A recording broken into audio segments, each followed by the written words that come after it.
I think a misconception that people have is that a lot of this, wouldn't happen in the developed world, but it actually does happen quite a bit. I'm definitely not an expert in the space, but I think it's definitely something that's happened so much to the extent where a lot of companies above a certain level need to actually produce a Modern Slavery Act, where they talk about, and it's part of regulation, where they have to talk about the exposure, the risk in their supply chain, things like that.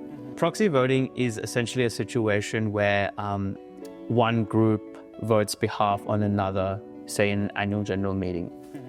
So say for example, if I were to be an asset owner and I might ask one of my asset managers to vote on behalf of me for a certain company. And there could be various reasons. The biggest reasons probably is in terms of resourcing and not having the capacity to actually do that. Nowadays, you don't have to, study environmental studies, sustainability.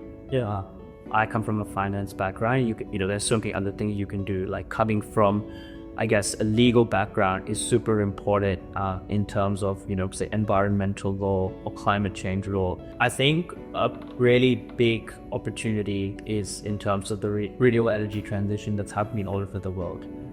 We're seeing a very interesting and exciting stage where a lot of the prices of renewables are falling quite a bit relative to fossil fuels. In terms of jobs, more clean energy jobs coming through, we need to definitely upskill workers whose jobs might be displaced because they might work in a sunset industry such as like fossil fuels or mining. So I think there's a big opportunity there.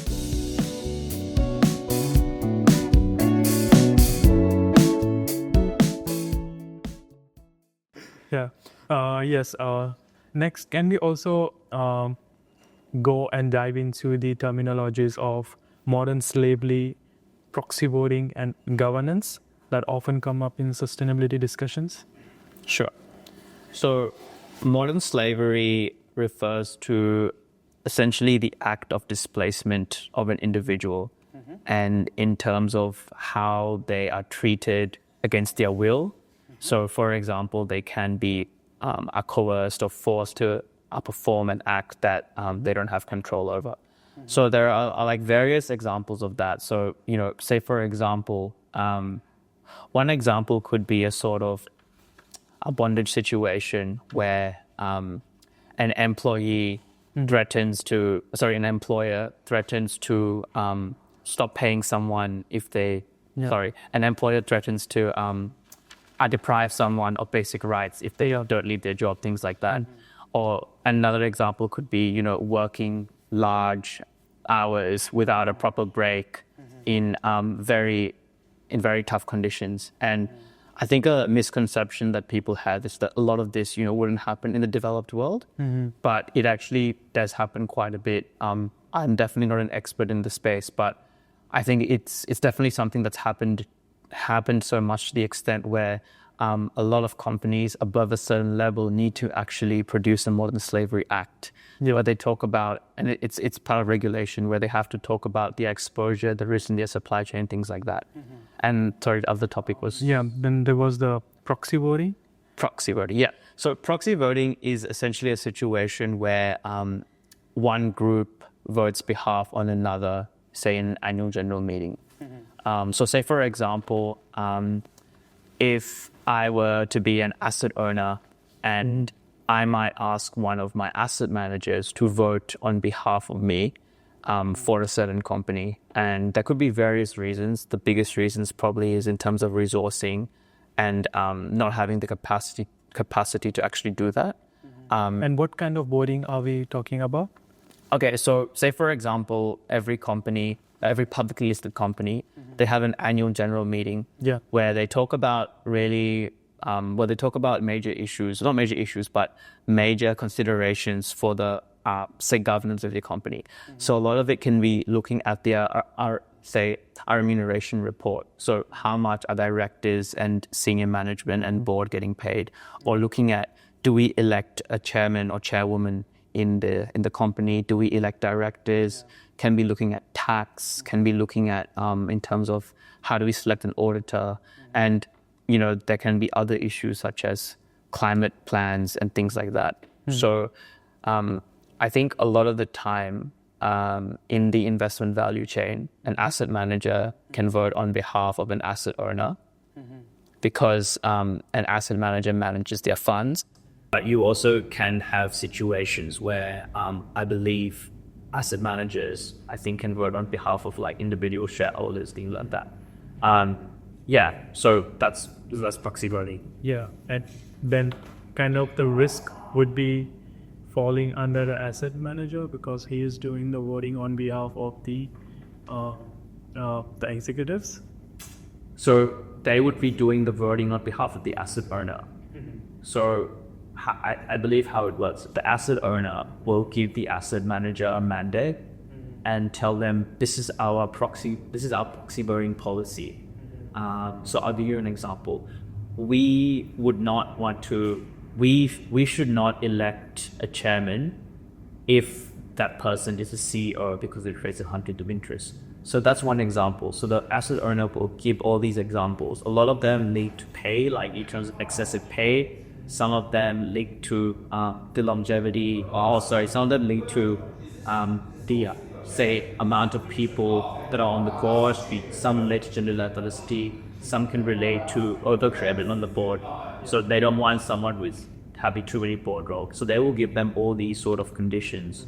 And they essentially tell the asset manager to vote on their behalf. And then the asset manager, I believe, will be, I think they can sort of provide their votes to the asset owner, just probably that's generally the process. Okay, yeah. And does this affect the outcome of the long-term vision? Like for instance, like AGM meetings would happen like once in a year or twice in a year, and whatever decisions are made in that, does it affect their sustainability goals? And are these decisions influenced by any institutional investors? Yeah, that's a really good question. I think I would say definitely does, because firstly, a lot of the vast majority of these boards for proposal relate to governance topics. And that's essentially, like how the board is like run, what's the, leadership like, how are they paying their, how they pay their senior staff, and is it in line with what they've sort of, is it in line with, what they've done financially? So say, for example, if the company is performing quite poorly, then should you be paid the CEO in excess of the amount? These are things you have to consider. So I think from that point of view, it's well documented. And I think recently we've definitely seen a lot of things around even social risk, like some of the big tech, there have been proposals on artificial intelligence. Should companies disclose their AI risks? And then, obviously environment, does a company have a company puts out a climate transition plan and shareholders are able to vote on it. And there have been instances where there have been AGMs where there's been a substantial vote against a climate transition plan. So while this might not be the 50% we need to overturn it, it definitely does send a signal to the management that, hey, your shareholders really care about this. And what's a climate transition plan? Climate transition action plan is essentially how a company is going to reduce their emissions over time. So a lot of companies have set goals, like a net zero goal, which is essentially we want to decarbonize by a certain date in such a way where what we emit balances out with what we reduce. So that's the concept of net zero in a nutshell. So that's something that has been published, and a lot of companies will look at how they're going to get there. How much are they spending on decarbonization? What are the physical risks? What are the transition risks? How is policy, for example, are going to impact decarbonization? How is carbon price going to impact decarbonization? What are legal risks? Things like that. They look at things like climate governance, who at the board is able to manage these risks, who has the expertise, and they put it into one document. And I think that's a good way of being transparent to your stakeholders, because If not, then it's very, a company can just focus on short-term profits. So that's been the focus. So as it going back to your question, yes, I think it does drive change, but often, change is very slow. So, investors really have to be patient and sort of just by trying to stick at it. Yes. Okay. Yeah. So yeah, that kind of brings to the end of the first part. So we'll be moving towards the career section. So like how one can build a career in this space. And since sustainability is becoming an integral part of most of the businesses. Yeah. So which indirectly means that there would be a lot of career opportunity henceforth. So if someone who is interested and how they can break into this industry. Yeah. I think it's definitely a very exciting space. And I think the first thing people need to ask themselves is what drives them? Because I think a lot of people, you want to get into the space, and a lot of people, are obviously driven by the buzzword, things like that. But I think the people that will really find fulfillment is they really believe in sustainability and really believe it's a problem they want to solve. So I think that's one thing to keep in mind, and understanding what your values are and how that links to the mission. I would say the other key thing is looking at your skill set. I think is super important. Nowadays, you don't have to study environmental studies to be in sustainability. Yeah. I come from a finance background. There's so many other things you can do. Coming from, I guess, a legal background is super important in terms of say environmental law or climate change law. Being able, as an engineer, there's a lot of work that can be done on green buildings, and how do we make buildings more sustainable? How do we make roads more sustainable?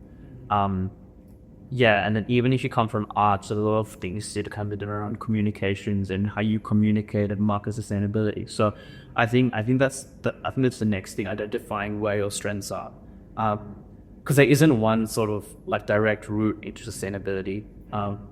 And I think the next thing is just, you just have to, try and talk to people, go to events and really understand the space a lot, understand the space well. I think the other big thing is, you could have to kind of, keep up to date, know what's happening, have a bit of a discussion group and with your friends and try and put yourself out there the best you can. So building on your experience, you have a background in finance.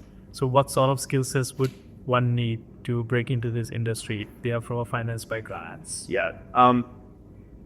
I think the first thing is understand the concept of materiality. So essentially understand, what is the link to profitability? What is the link to the bottom line? I would definitely say think about how your finance models such as a discounted cash flow can incorporate sustainability and how they can really factor these non-financial risks. And I think I would say is that it's a really good opportunity because... And what are these non-financial risks? Sorry, so I mean more ESG risks. Yeah. So environment, climate change, pollution, biodiversity, social, modern slavery, diversity and inclusion, labor rights and governance, our remuneration, forward look ethics, things like that. So so I think trying to see how you can incorporate that. I would definitely also say reading sustainability reports, understanding the feel of it, and understanding how to calculate emissions, very important. So I think those skills are definitely very important. And I think the really good thing is a lot of finance teams, investment teams are incorporating responsible investment. So try and see if you can champion that in the organization and learn more about what they do. Okay. Yeah. And with the scope of having so many opportunities in sustainable, there would also be challenges. Yeah. So what do you think, what would be the biggest opportunity and biggest challenges in the next 5 years? Yeah, it's a big question. I think the biggest opportunity, or one of the biggest, is the renewable energy transition. Because I think Australia is in a very exciting place for that. When you think about our opportunities in terms of solar and wind and the pressure and the and being able to decarbonize and being able to just be involved in this radical shift where, we can have so many things that, households, buildings, energy systems, which are powered by renewables is very exciting. So I think that's just going to keep growing and growing. And I think it's also, and at the same time, I think it's a huge challenge because as we all know, Australia is heavily influenced by fossil fuels in terms of our largest companies, very influenced by the lobby, things like So in sustainability space, like as the field is evolving rapidly, what opportunities and challenges do you see in the next 5 to 7 years?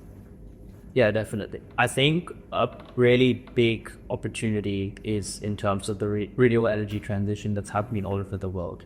We're seeing a very interesting and exciting stage where a lot of the prices of renewables are falling quite a bit relative to fossil fuels, and that is really good because previously there was a green premium where consumers and businesses had to pay more to decarbonize. But now I think what we're seeing is that it's actually cheaper, and that's really good. And we've already seen it in Australia in terms of solar panels.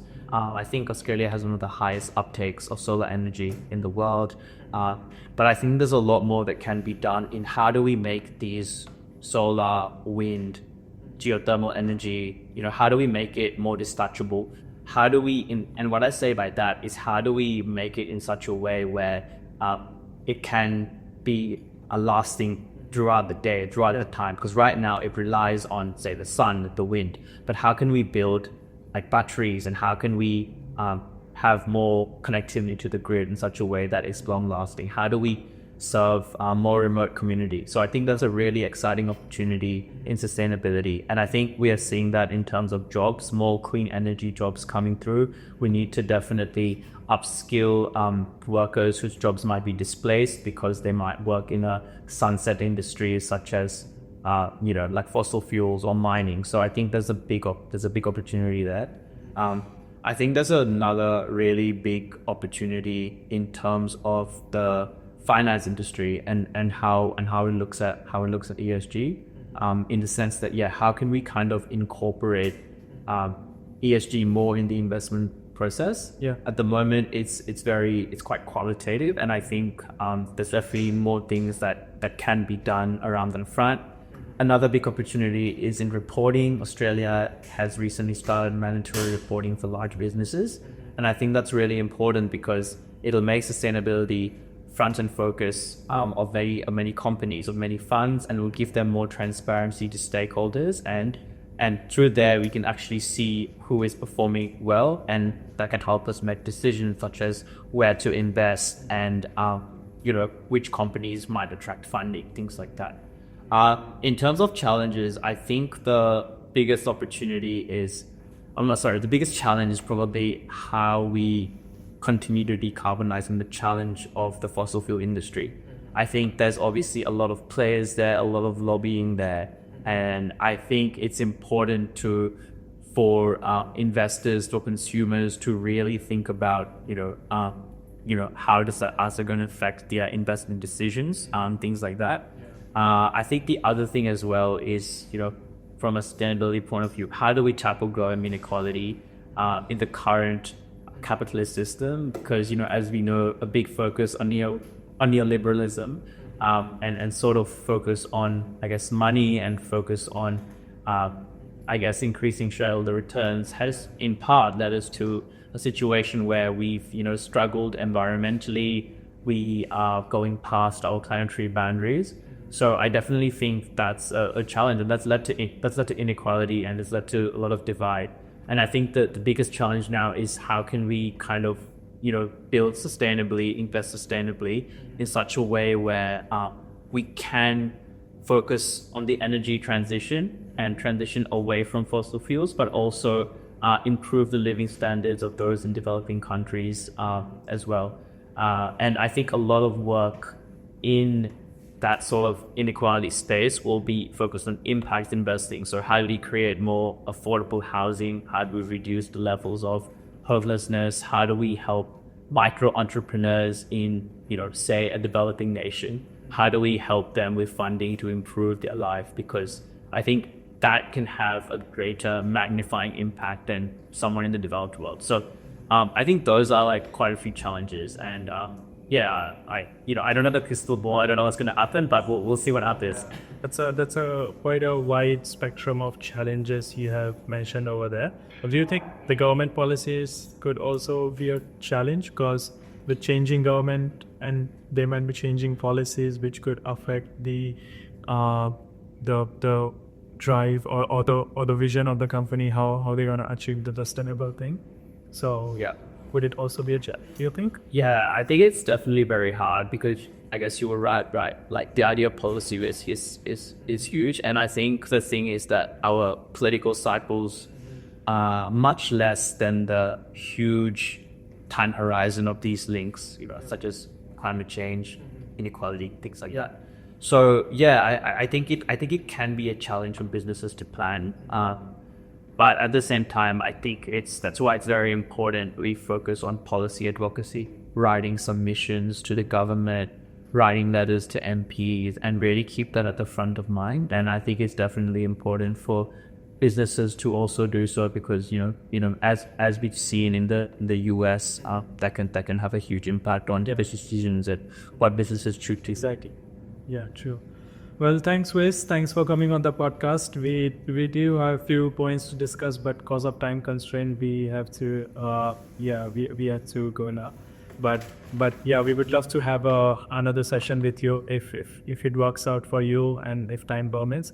But yeah, that was really wonderful having a conversation with you on different, and there was so much to learn about sustainability and the ESG scopes, and yeah.